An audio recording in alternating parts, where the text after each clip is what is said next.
Usually when we think about a robbery, there's a there's a physical reality to it. Right. Right. Yeah, like a broken window or something. Exactly. A missing television, maybe a pried open door. You walk into your house, you see the mess, and you immediately know your boundary was breached. It's an event with a very clear before and after. You can actually point to the physical entry point where, the threat crossed over into your safe space. Right. It's terrifying, but it makes sense to our brains. But in the modern digital landscape, the burglar is completely invisible. Yeah, they really are. They aren't breaking your windows. They're already in your pocket. And rather than wearing a ski mask, they're speaking to you in your own daughter's voice. Which is just chilling to think about. It really is. So today, we are taking you into the rapidly evolving landscape of modern scams. This deep dive is going to look at how artificial intelligence is supercharging these threats and, more importantly, how you can build a defense against them. Yeah, and the foundation of our discussion today comes from this really fascinating on-the-ground recording we have. It's from a community awareness workshop held at a Capital One cafe out in Walnut Creek, California. Oh, well, right in the Bay Area. Exactly. And it features everyday people just sharing their actual close calls alongside a digital literacy expert. It is a highly practical look at how these attacks actually happen in the real world. And to really understand the science fiction level AI threats that are making all the headlines lately, we first have to understand the baseline. Right. Yeah, absolutely. We have to look at how scammers combine classic psychological manipulation with just the blinding speed of digital networks. A perfect example from that Walnut Creek workshop is the work from home check scam. Oh, yeah. That one is a classic setup. It really targets people who are often already in a vulnerable position, like looking for a job. Right. One of the attendees shared a story where an applicant received this seemingly incredible job offer for a remote position, and the supposed employer tells them, hey, we're sending you a check via FedEx. Okay, I want you to deposit it, keep your signing bonus, and then use the rest to buy your home office equipment from our approved vendor. And the victim actually gets a physical FedEx package with a real-looking check inside. Okay, let's unpack this, because to the average person, holding a physical piece of paper feels secure. It feels real. It does. It feels very official. But this particular applicant had a moment of skepticism.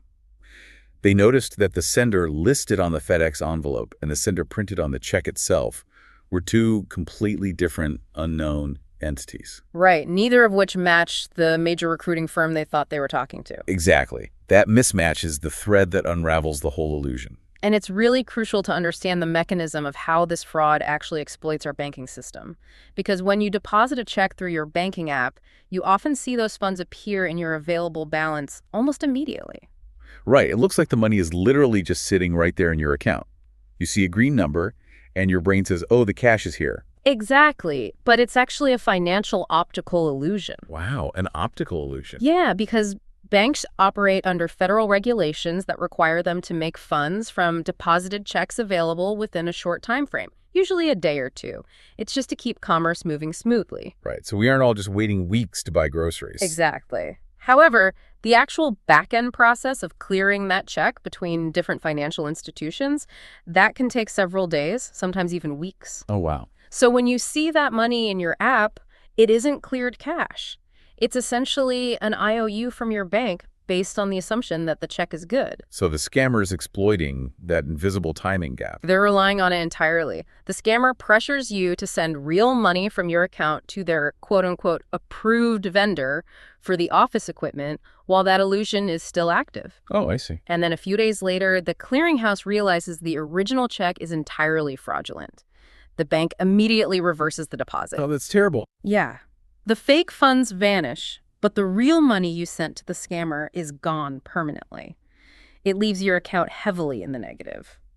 It's devastating because it completely weaponizes the very banking conveniences we all rely on every day. Exactly. And this manipulation of everyday systems, it extends directly to our phones too, like with the constant barrage of phishing texts. Oh, yeah. The attendees at the workshop noted a massive flood of these fake texts. Things like pretending to be fast-track toll charges, USPS package delivery updates, or utility bills from PG&E. And the geography of those texts is also highly intentional, right? It is. Scammers operate globally, often using international numbers. Like, the country code 63 for the Philippines was explicitly mentioned in the workshop. Right. But they also utilize VoIP software to spoof local area codes. Another participant received a text from a 707 number, which is local to Vallejo and Concord in the Bay Area. They do that to feign familiarity, to try and arrange a local meetup, or just look trustworthy. Clicking one of those suspicious links isn't just making a silly mistake. It's actually exactly like stepping into a digital bear trap. Oh, that's a good way to put it. Yeah, think about it. When you walk in the woods, a bear trap is perfectly camouflaged under the leaves. You don't perceive the danger until you put your physical weight on the trigger. Right. In the digital world, that mundane text message about a package delivery, that's the leaves. The moment you tap that link, the mechanism snaps shut. Your device pings their server, confirming your phone number is active, logging your IP address, and maybe even initiating a silent malware download. Yeah, you are caught before you even realize the page is fake. And the reason that trap catches so many people really comes down to a fundamental shift in scammer psychology. It does. Historically, we associate scams with greed, right? Like the promise of a massive lottery win or a distant prince needing to move millions of dollars. Right, the classic email scams. Exactly. But these modern phishing texts prey on the mundane. Take that fast-track toll text, for example. A tourist driving around California who recently crossed a bridge will almost certainly click a text that says they need to pay a $4 toll to avoid a $50 late fee. Yeah, because nobody wants to deal with a bureaucratic penalty over $4. Exactly. The driving force isn't the desire to get rich, it's just the fear of a minor inconvenience. By weaponizing our natural instinct to quickly clear away small, annoying tasks, scammers completely bypass our critical thinking. Wow. But exploiting our fear of a $50 late fee is really just the ground floor. Yeah, it gets worse. Much worse. Scammers realize that if minor panic gets a few clicks, absolute terror will get bank accounts emptied. Right. That's why they've escalated from faking utility bills to actively hunting us by faking the people we love.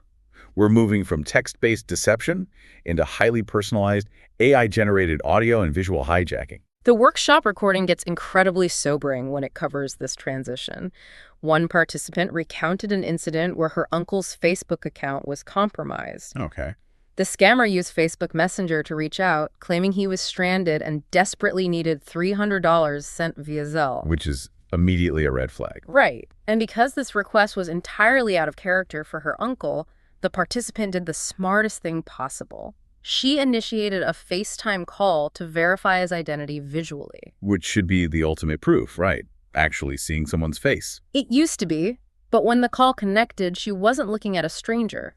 The scammers had deployed a deepfake video of her uncle. Wow. It visually looked like him and it sounded like his voice, but the video was intentionally shaky, blurry, and the audio was stuttering. Oh, I see. So they were simulating a bad cell phone connection to cover up the AI. That is exactly the mechanical trick behind the illusion. Generative AI video still has imperfections. Strange blinking patterns, unnatural mouth movements, or lagging audio sync. Right. It always looks a little weird if you look closely. Yeah.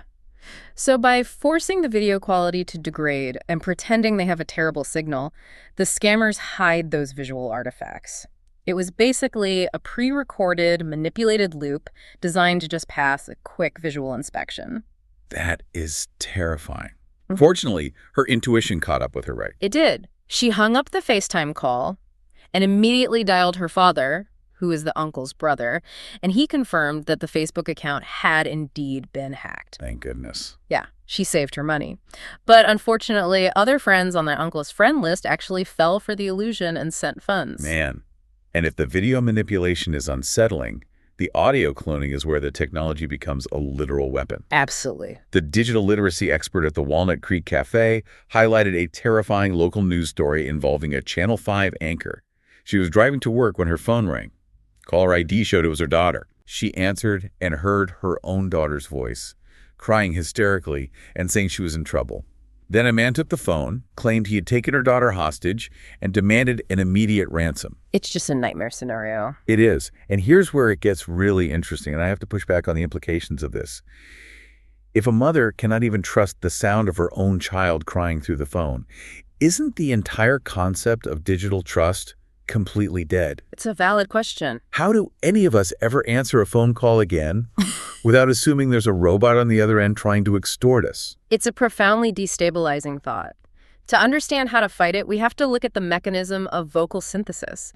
It no longer takes hours of high-quality studio recording to clone a voice. Right. Modern AI models can take just a 3-second audio clip scraped from a public TikTok or Instagram video, and they map the unique phonetic characteristics of a person's speech, how they shape their vowels, their pitch, their natural cadence. 3 seconds. That's nothing. It's nothing. They feed that map into a text-to-speech generator, and suddenly they can type any sentence on a keyboard and have it output in your loved one's exact voice. So the technology is incredibly accessible and just highly convincing. It is. But the technology alone isn't what steals the money. The core mechanism of the attack is inducing an amygdala hijack. An amygdala hijack. Yeah. When a mother hears her daughter crying, her brain's fight-or-flight response instantly takes over. The amygdala floods the body with adrenaline and functionally shuts down the prefrontal cortex, which is the logical, analytical part of your brain. Wow. The scammers aren't just trying to fool your ears. They are actively trying to shut down your ability to reason. Right. They need you moving so fast that you don't have time to process the slight robotic flatness in the voice or, the fact that they're demanding payment in untraceable gift cards. Exactly. In the case of the Channel 5 anchor, an incredible coincidence saved her. While she was on the line with the scammers, the real daughter texted her about a completely unrelated, weird text message she had just received. Oh my gosh. As the expert noted at the workshop, one scam randomly stopped another scam, proving the daughter was actually safe and free to text. But it really highlights the sheer psychological violence of the tactic. Yeah, that is psychological violence. And we're not just dealing with isolated pranksters running these deep fakes from a basement somewhere. No, not at all. We are looking at a highly organized, industrialized threat. The expert at the workshop had just returned from HumanX, which is a major artificial intelligence conference in San Francisco. And he introduced a term that is really gaining traction: the AI super mafia. Yeah, it sounds cinematic, but it perfectly describes the current corporate structuring of cybercrime. These criminal enterprises are adopting artificial intelligence technologies at a faster rate than many legitimate Fortune 500 businesses. Which is wild to think about. It is. They are utilizing large language models and automated dialers to run personalized, sophisticated scams 24 hours a day, 365 days a year. It's the industrialization of deception, and it scales infinitely. And we see that scale heavily applied to the financial sector, too. The workshop participants detailed incredibly elaborate investment scams that leverage both social engineering and tech jargon. Oh, crypto ones. Yeah. One woman described how her uncle's new wife was aggressively pushing a new investment platform on the family. The pitch was that this platform utilized AI-generated daily trading codes provided by a brilliant financial professor, guaranteeing massive returns. If we connect this to the bigger picture, scammers exploit the human desire for insider knowledge. Right. The concept of a secret AI algorithm feels just plausible enough in today's tech climate to bypass skepticism, especially when it's being championed by a family member. But when the woman's husband actually dug into the details, the whole facade collapsed. The IRS website explicitly listed the company as shut down for fraud, and a quick search on Reddit revealed entire communities of people exposing the so-called professor as a complete fabrication. Yeah, this mirrors the Mandalux of crypto rug pulls, which were also heavily discussed at the event. Rug pulls. Yeah, in a rug pull, scammers create a new digital token and build massive online hype around it. To make the token tradable, they create what is called a liquidity pool. It's essentially a digital pot where they pair their worthless token with a real, valuable cryptocurrency like Ethereum. So they create a market that looks entirely legitimate. They do. Retail investors see the value going up, so they pour their real crypto into the pool to buy the new token. But the scammers have written a backdoor into the smart contract that governs the pool. Oh, no. Once enough real money is in the pot, they trigger the backdoor, drain all the valuable Ethereum out of the pool, and leave the investors holding a token that instantly crashes to a value of absolute zero. They pull the rug out from under the market. Wow. And it is vital to remember that these attacks do not exclusively target the digitally illiterate. Not at all. One of the most harrowing stories from the Walnut Creek Cafe involved a 65-year-old freelance tech expert. This is a woman whose entire career involved navigating complex digital ecosystems. Right. She received a highly convincing spoofed notification from Facebook, claiming they wanted to hire her for a freelance contract to test their advertising systems using cryptocurrency. They literally turned her professional expertise into a vulnerability. They framed the theft as a technical onboarding process for a legitimate job. She followed their instructions to purchase crypto as a test of the ad system. And by the time the illusion broke, she had lost her entire life savings. Yeah. $165,000 was just gone. And when her brother attended an FBI awareness lecture seeking answers, the reality check was brutal. The FBI stated very clearly that their mandate is to investigate and catch criminals. Their job is not to recover your stolen funds. Because recovering those funds is often mathematically impossible. When we talk about crypto vanishing, it isn't just disappearing into the ether. Scammers utilize crypto tumblers. Tumblers. Yeah, automated software protocols that take stolen funds, mix them together with millions of dollars from thousands of other users, and distribute them across a labyrinth of temporary wallets. It's like taking 100 different jigsaw puzzles, throwing them into an industrial blender, and just pouring the dust out. The blockchain is a public ledger, sure, but tumblers obscure the path so thoroughly that even federal agencies cannot reverse the math to give you your money back. So what does this all mean for us? I mean, if a highly savvy tech freelancer can lose 165 grand and federal law enforcement outright tells us that the money is gone forever once the transaction clears, it feels like we're fighting an invisible cartel. Is anyone actually safe from this? It really requires a paradigm shift in how we approach security. If law enforcement cannot function as our safety net and the technology of deception is outpacing our ability to regulate it, the ultimate defense against artificial intelligence is actually human wisdom. Right. The digital literacy expert pivoted the entire Walnut Creek workshop to focus on actionable, surprisingly low-tech defense strategies. And the single most powerful tool discussed for neutralizing the terror of AI voice cloning is the family safe word. Yes. It is brilliant in its simplicity. An artificial intelligence can scrape the internet to perfectly mimic the tonal inflection of your daughter's voice. It can spoof her caller ID, but the AI does not possess the offline context of your private family life. Exactly. It doesn't know the secret, obscure word that you all agreed upon around the dinner table. If you receive a frantic call demanding money or claiming an emergency, your first and only response should be to ask for the safe word. If they cannot provide it, the spell is broken, you hang up the phone.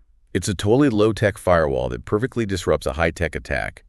Another strategy is fighting AI with AI. Oh, I love this one. Yeah. If you receive a suspicious text message or email, don't interact with the links. Copy the body of the text and paste it into a large language model like ChatGPT. You can simply ask the AI, does this text match the linguistic patterns of known phishing scams? Yeah. The AI is remarkably adept at analyzing the syntax, the urgency cues, and the formatting to flag potential fraud. The workshop also heavily advocated for rigorous call screening, specifically utilizing built-in smartphone features like Apple's live voicemail. When an unknown number calls, you send it directly to voicemail. The phone listens to the audio and transcribes the caller's message onto your screen in real time. Which fundamentally changes the psychology of the interaction. Exactly. Reading text on a screen engages the analytical part of your brain. It strips away the emotional urgency and the phonetic manipulation of the audio. You are analyzing data rather than reacting to a voice, which completely neutralizes the amygdala hijack we discussed earlier. That is so smart. Yeah. Then there are those structural defenses like aggressive credit protection. Proactively locking your credit files using services like CreditWise or LifeLock ensures that even if the AI super mafia successfully compromises your social security number and personal data, they cannot leverage it. Right. They can't open loans, issue credit cards, or finalize financial transactions because the credit bureaus are frozen.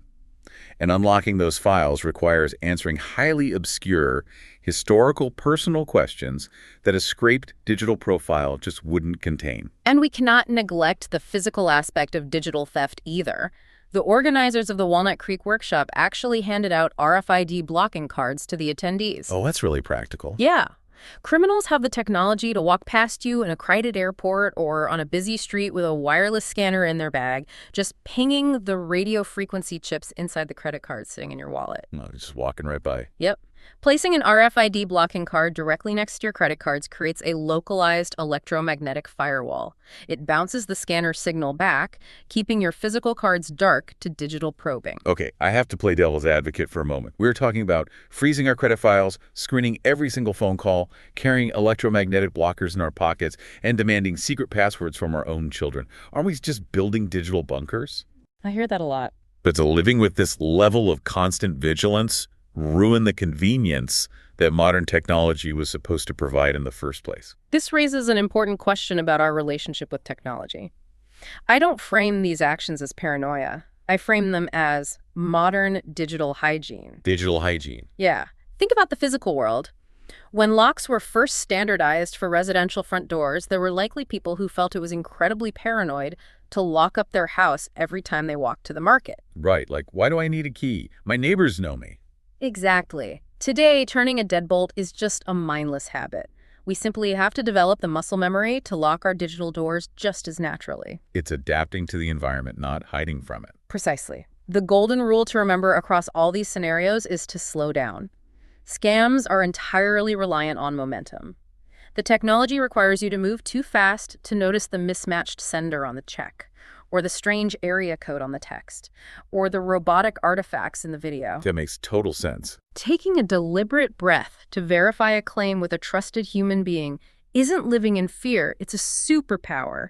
It is the exact behavior that dismantles their primary weapon. So, to summarize the journey we've taken through these sources today, we have traced the escalation from the mundane annoyance of fake fast-track texts and the exploitation of bank deposit rules straight into the deeply unsettling territory of deep-faked family members. Yeah, quite a journey. We see an industrialized AI super mafia operating around the clock, utilizing crypto tumblers to ensure stolen funds can never be recovered. But you are not powerless against this machinery. Have a conversation about family safe word tonight. Lock your credit profiles. And remember that if someone is rushing you, they're almost certainly trying to rob you. I want to leave you with one final, slightly provocative thought to chew on. We discussed the idea of using tools like ChatGPT to analyze incoming text to determine if they are scams. Right. As these automated attacks become perfectly indistinguishable from reality, are we rapidly moving toward a future where human beings have to step out of the communication loop entirely? Wait, really? What do you mean? Well, will we reach a point where our phones are equipped with personal defensive AI bodyguards whose sole job is to answer incoming calls and rigorously interrogate the scammer bots on our behalf? Oh, wow. We may soon be living in a world where our personal AI fights their criminal AI silently in the background of our lives. But until that automated defense grid arrives, the absolute best defense against artificial intelligence is good old-fashioned human skepticism. The next time your phone buzzes, remember the digital bear trap. The burglar isn't breaking your physical window anymore. They are already sitting in your pocket. It is entirely up to you to make sure your digital door stays locked. Thanks for taking this deep dive with us.